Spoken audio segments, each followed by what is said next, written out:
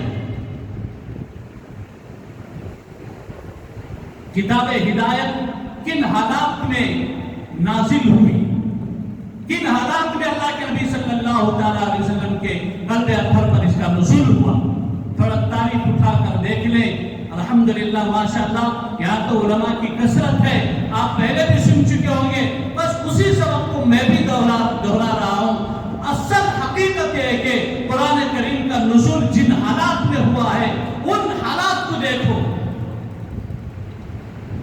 جس وقت غار حرا کے اندر اقرأ باسم ربک الذی خلق خلق الانسان من علق اقرأ وربک الاکرم، جب یہ صدائے بلند ہوئی نبی کریم صلی اللہ علیہ وسلم کے قلب اطہر پر حضرت جبریل امین کے ذریعے سے جب یہ صدائے بلند ہوئی، نبی علیہ السلام کے قلب اطہر پر قرآن کا نزول ہوا، اس وقت مکے کی حالت کیا تھی؟ یہی وہ صدائیں تھی، قرآن کا نزول ہوا اور پیغمبر کو حکم ہوا، رسول اللہ آپ پر ہم نے نبوت کو ظاہر فرما دیا، اقرا کے ذریعے سے آپ کو پتہ چل چکا ہے رسول اللہ، اب آپ کا کام یہ ہے کہ قولوا لا الہ الا اللہ تفلحون، چلو باہر چلو، اب دیکھو یا ایھا المدثر قم فانذر وربک فکبر وثیابک فطہر، قرآن کا نزول ہو رہا ہے اور اللہ کے نبی کی جو کیفیت ہے یا ایھا المزمل قم اللیل الا قلیلا نصفہ او انقص منہ قلیلا او زد علیہ ورتل القرآن ترتیلا انا سنلقی علیک قولا ثقیلا۔ قرآن کا نزول ہو رہا ہے اور پیغامات مل رہے ہیں اور اللہ کے نبی سے فرمایا کہ پیغمبر یہ جو قرآن ہے، یہ جو کتاب ہدایت ہے، یہ لے کر باہر چلو، اور جو دل پیاسا ہے اور جو دل مردہ ہے اور جو جن دلوں پر کفر کی یلغار ہے، جو کافر ہیں، جو مشرک ہیں، جو ملحد ہیں، جو اللہ کا انکار کرنے والے ہیں، ان کے قلوب تک لے جاؤ، اس قرآن کے پیغام کو پہنچاؤ، اللہ کی وحدانیت کو پہنچاؤ، ایک اللہ کی وحدانیت سمجھاؤ، اللہ کے احکامات سمجھاؤ۔ جب حضرت نبی کریم صلی اللہ علیہ وسلم اس قرآن کے پیغام کو لے کر مکہ المکرمہ کی گلیوں میں چلے تو اپنے بھی مخالف، غیر بھی مخالف، جو سگے چچا تھے وہ بھی مخالف، جو خاندان کے لوگ تھے وہ بھی مخالف، لیکن انقلاب آیا ہے، ہر زمانے کے اندر انقلاب آیا ہے، حالات ایسے نازک تھے، حضور نبی کریم صلی اللہ علیہ وسلم جب قرآن کے پیغام کو لے کر مکے کی گلیوں میں چلے تو لوگ ستا رہے تھے، کسی نے حضور کے راستے میں کانٹے بچھا دیے، کسی نے نبی علیہ السلام کو گالیاں دی، کسی نے حضور کے راستے میں حضور کے اللہ کے نبی کے رأس مبارک پر سر پر اونٹ کی وجڑی ڈال۔ کیوں کیا گیا ہے؟ صرف اس لیے کہ رسول اللہ جو قرآن آپ پر نازل ہوا ہے، جو دین آپ لے کر آئے ہیں، اس دین کی اشاعت نہ فرمائے، اس کا اظہار نہ فرمائے۔ اللہ کی طرف سے جو پیغامات ہیں، ہم تو لات اور عزا کو ماننے والے ہیں، کعبے کے اندر 360 جو بت رکھے ہوئے، ہم ان بتوں کی پوجا کرنے والے ہیں، ان کو خدا ماننے والے ہیں، ہم درختوں کی پوجا کرنے والے ہیں، ہم سورہ نمسکار کرنے والے ہیں، ہم مندروں کی پوجا کرنے والے ہیں، ہم پتھروں کے سامنے ہاتھ جوڑنے والے ہیں، ہم نہروں دریاؤں کے سامنے ہاتھ جوڑ کر کھڑے ہونے والے ہیں۔ رسول اللہ اور آپ کہتے تھے لا الہ الا اللہ محمد رسول اللہ، ہمیں یہ گوارا نہیں ہے کہ قرآن آپ کے لیے مبارک ہو، آپ کے دائرے تک محدود رکھیے، ہم اسے ماننے والے نہیں ہیں۔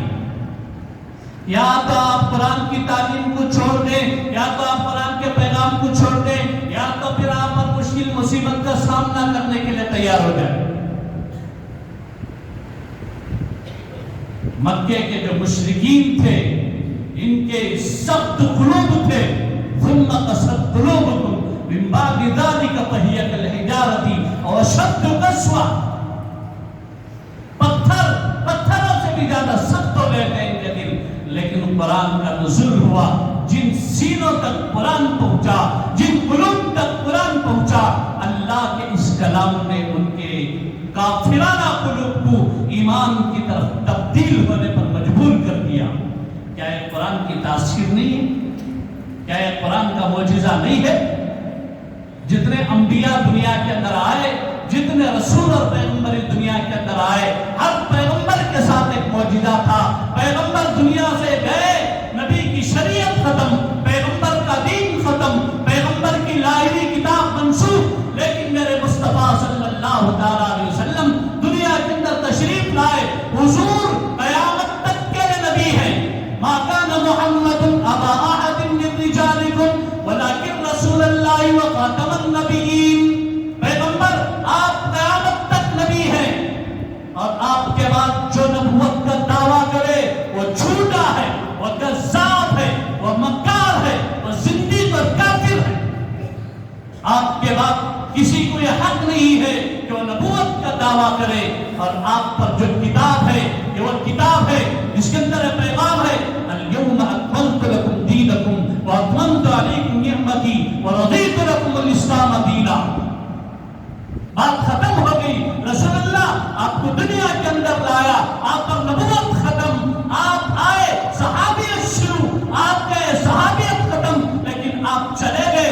یہ جو علمی معجزہ تھا یہ آپ کے قلب اطہر پر نازل ہوا، دنیا کے باطل طاقتوں تک پہنچا، ان کے باطل طاقتوں کو ایمان کی طاقتوں میں تبدیل کیا، ان کے کافرانہ قلوب کو مومنانہ قلوب میں تبدیل کیا، ان کے دلوں کے کفر کو ایمان میں تبدیل کیا، ان کے دلوں کے نفاق کو ایمان میں تبدیل کیا، ان کے دلوں کے فسق و فجور کو ایمان میں تبدیل کیا۔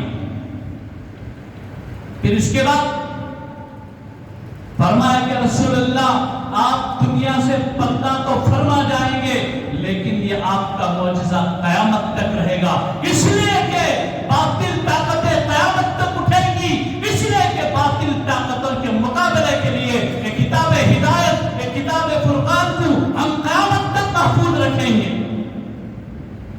کیسے کیسے لوگ آ کر چلے گئے معلوم؟ دنیا کے اندر بڑے بڑے سورما آ کر چلے گئے۔ ارے آج ایک کا دکا کوئی کیڑا مکوڑا پیدا ہو گیا تو اس کی بات چھوڑو، لیکن میرے اللہ کی عزت و جلالت کی قسم عرب کے مشرکین میں ایسے ایسے پسیب و بلیغ شاعر تھے، ایسے ایسے بلغاء تھے۔ القاریات ما القاریہ وما ادراک ما القاریہ، نبی علیہ السلام کے قلب اطہر پر نازل ہوتا ہے۔ مشرکین مکہ بیٹھ کر میٹنگ کرتے، مشورہ کرتے، ارے کیا قرآن کیا نازل ہو رہا ہے، اس کے اندر قیامت کی بشارت ہے، اس کے اندر درد ہے، اس کے اندر محبت ہے، اس کے اندر موعظت ہے، اس کے اندر آثار، اس کے اندر وہ ساری باتیں ہیں جو ہماری طاقت اور ہمارے حوصلے سے باہر ہے۔ چلو ایک کام کرتے ہیں، ایک ہمت طاقت لگا کر اس کے مقابلے میں ایک کلام بناتے ہیں، الفیل ملفیل وما ادراک ملفیل۔ جب بنا کر لے جا کر کعبے پر چسپاں کر دیا گیا تو انہی کے لوگ دیکھ کر مسکرا رہے، ہنس رہے تھے۔ انہوں نے کہا کہ پاگل اور بیوقوفوں کا کلام ہے یہ، جو کلام ہے القاریات ما القاریہ وما ادراک ما القاریہ، یہ وہ کتاب ہے، اس کی یہ وہ قرآن ہے، اس کی ٹکر نہیں ہے نماز۔ دیکھو قرآن ایک ایسی کتاب ہے، اس کی ٹکر تو دور کی بات، اللہ نے جب فرما دیا اس کے ایک لفظ کے اندر تبدیلی نہیں ہو سکتی۔ ایسے مشہور لوگ، ایسی علمی کیپیسٹی رکھنے والے، ایسے فصیح و بلیغ انسان تب کچھ بھی نہیں بگاڑ سکے۔ تو پھر آج اگر کوئی ایک وسیم رضوی پیدا ہو کر 26 آیتوں کو اگر سپریم کورٹ میں داخل کر کے کہتا ہے میرے رب کی عزت و جلالت کی قسم، یہ لوگ کتے اور سوروں سے بھی زیادہ ذلیل ہو کر مریں گے، اس لیے کہ انہوں نے جس کتاب پر ہاتھ ڈالا ہے وہ لوگ پاگل ہو کر مرے ہیں، دیوانے کتوں کی طرح ان کی موت آئی ہے۔ آج اگر کوئی یہ 26 آیتوں پر اگر ہاتھ ڈالتا ہے تو دیکھتے رہو میرے اللہ کی شان یہ ہوگی کہ پاگل پن کی حالت میں موت آئے گی، کہ پاگلوں کی طرح گلی گلی در در بھٹکتے رہیں گے۔ اس میں ہم لوگوں کو زیادہ ٹینشن لینے کی ضرورت نہیں ہے، اس لیے کہ ہر زمانے میں یہ وہ پہاڑ ہے، اس ہر دریا و سمندر ہے، اسے ٹکرانے والے پاش پاش ہو گئے۔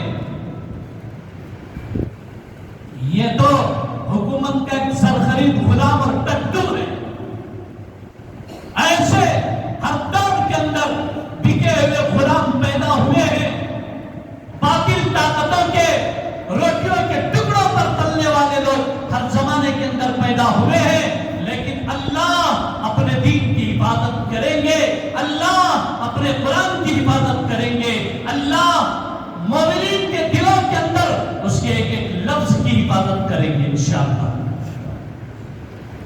تو مکے کے مشرکین تک، ان کے قلوب تک یہ بات پہنچی تو دھیرے دھیرے دھیرے دھیرے سے صحابہ کا جو معاشرہ بنا ہے، ان کے قلوب جو پاک ہوئے ہیں، ان کے قلوب جو صاف ہوئے ہیں، اسی اللہ کے کلام کی برکت سے.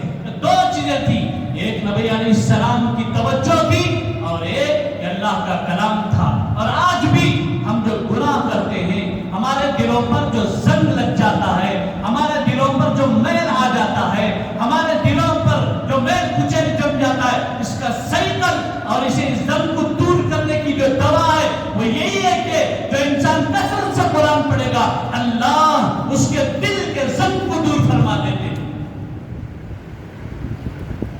جب انسان گناہ کرتا ہے، گناہ کرتے کرتے جب اس کے اندر کی طاقت مر جاتی ہے، اس کی قوت مر جاتی ہے، تو پھر انسان کا جو جسم ہے یہ ایک مٹی کے ڈھیلے کی طرح، ایک مٹی کے تودے کی طرح. اللہ تعالیٰ نے انسان کے جسم کو جو بنایا، کیسے بنایا؟ مٹی سے بنایا نہیں. اللہ انسان کے جسم کو مٹی سے بنایا اور پھر اس کے اندر اللہ نے چیز رکھی، اس کا نام روح. یسألونک عن الروح قل الروح من امر ربی. جب پیغمبر علیہ السلام سے پوچھا گیا کہ رسول اللہ روح کیا ہے، یہ جو اوپر سے نظر آ رہا ہے سب مٹی کا ڈھانچہ ہے،